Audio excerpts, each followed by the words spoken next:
Well, I'm hearing a lot of huffing and puffing in the press about Hillary Clinton's emails. And I'm just scratching my head here. First of all, I thought that this was an issue/topic that had been put to bed a long time ago. I realized that, just like we thought that about Travelgate, we thought that about Rose Law Firm Gate, and we thought that about Whitewater Gate, and we thought that about, every one of the phony so-called scandals that the Republicans tried to gin up over the years around the Clintons. But the thing that just boggles my mind is how there's no discussion whatsoever. I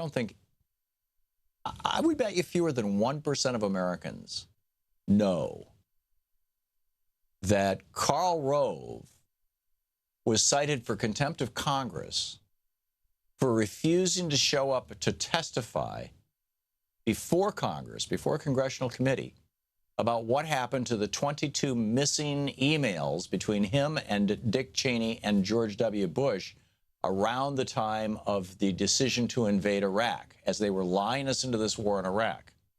What happened to those emails? There's 22 missing emails in the Bush administration that were on a private server that was owned by the RNC, the GWB43.com. It was a private server. It was out of, as I recall, Kentucky or Tennessee. It was, 22 million emails.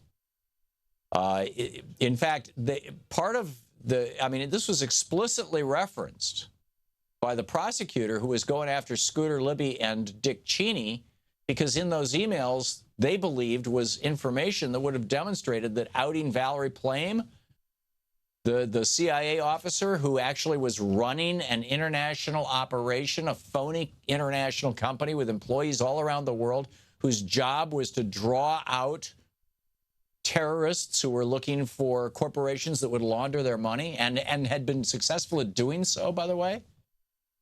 That her cover got blown. The people working for her, their cover got blown. We, to this day, don't know how many people died because Dick Cheney decided to take political revenge against her husband, Joe Wilson, for writing an op-ed in the New York Times saying, I've been to wherever they said this yellow cake was from. Niger,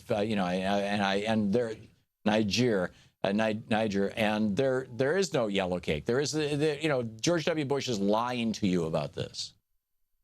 And so Dick Cheney decided he would out Joe Wilson's wife, a CIA officer, and destroy her career as revenge.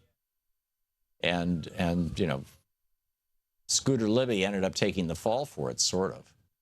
But between 2003, this is from Newsweek right now, between 2003 and 2009, the Bush White House lost 22 million emails. The correspondence included millions of emails written during the darkest period in America's recent history, when the Bush administration was ginning up support for what turned out, this is an article by Nina Burley, for what turned out to be a disastrous war in Iraq with false claims that that country possessed weapons of mass destruction, and later when it was firing U.S. attorneys for political reasons. Remember that? That was another one where they wanted to see the emails. Why was it that these 9 out of the 100 U.S. attorneys that we have, why is it that 9 of them were being fired? Well, it turned out that they were being fired because they refused to waste federal resources looking for so-called voter fraud. They spent millions of years and most of the 8 years of the Bush administration having federal prosecutors investigate in every single state so-called voter fraud, because they were just convinced that they were going to find someplace where there was just all kinds of Mexicans who were here without documentation, who were showing up by the busload to vote for Democrats, which obviously is not happening, has never happened. Nobody wants to go to prison for 5 years just to cast a vote. Come on, give me a break. People who are, worried about, their employer turning them in.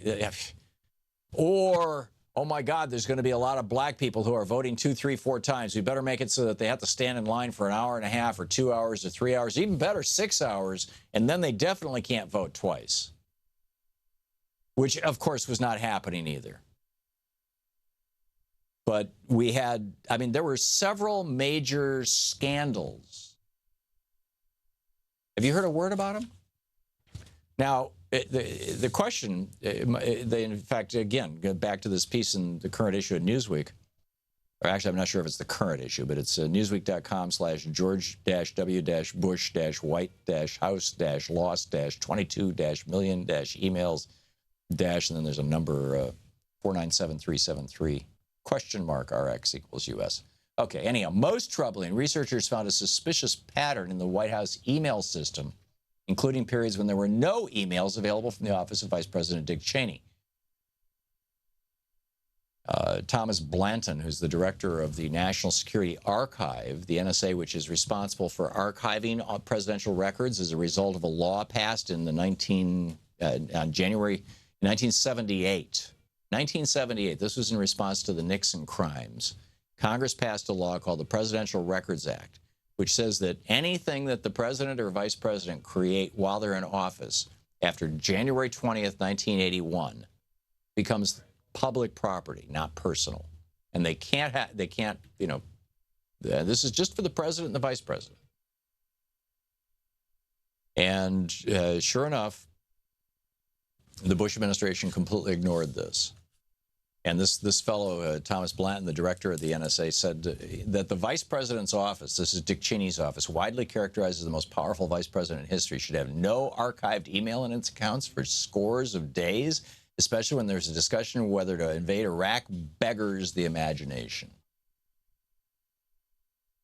And then they go on to note, despite the Presidential Records Act, neither the Reagan nor the George H.W. Bush administration maintained their email records. Scandal? The Clinton White House eventually settled the suit, and White House aide John Podesta, who's now running Hillary Clinton's campaign, invited members of the National Security Archive into the White House to demonstrate how the new system worked. In other words, the Clintons said, okay, we're going to follow the law. If anyone tried to delete an email, a message would pop up on the screen indicating that to do so would be a violation of the Presidential Records Act. So during the Clinton administration, the president and vice president, all those emails were preserved. But in 2003, the National Security Archive, a whistleblower over there, pointed out that the George W. Bush administration hadn't been saving emails and no longer had emails, and so, okay, so the law gets passed just before Reagan becomes president, well, during Jimmy Carter's administration, but it takes effect the day that Ronald Reagan becomes president. The entire 8 years of the Reagan presidency, the Reagan administration ignores the law. The entire 4 years of the George Herbert Walker Bush administration, the president and the vice president ignore the law. And then during the 8 years of the Clinton administration, the law gets followed. And then George W. Bush comes into office in 2001, and they start ignoring the law again. And 22 million emails are missing. Patrick Fitzgerald, by the way, was the special prosecutor who called out this about, when he was trying to prosecute the whole Valerie Plame thing. So it's just, Patrick Leahy called this Nixonian stonewalling.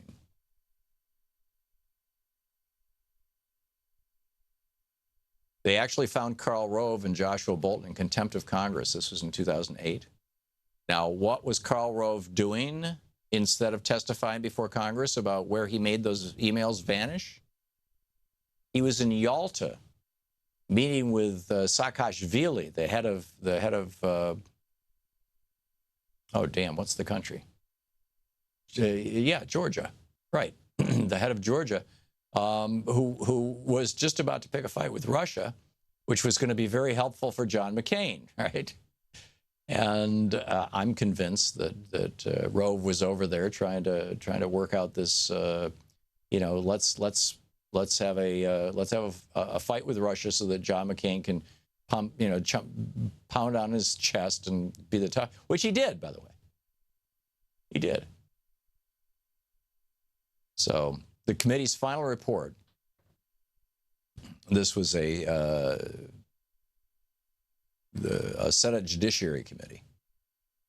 The Senate Judiciary Committee said, and I quote, "This subversion of the justice system has included lying, misleading, stonewalling, and ignoring the Congress in our attempts to find out precisely what happened. The reasons given for these firings were contrived as part of a cover-up, and the stonewalling by the White House is part and parcel of that same effort."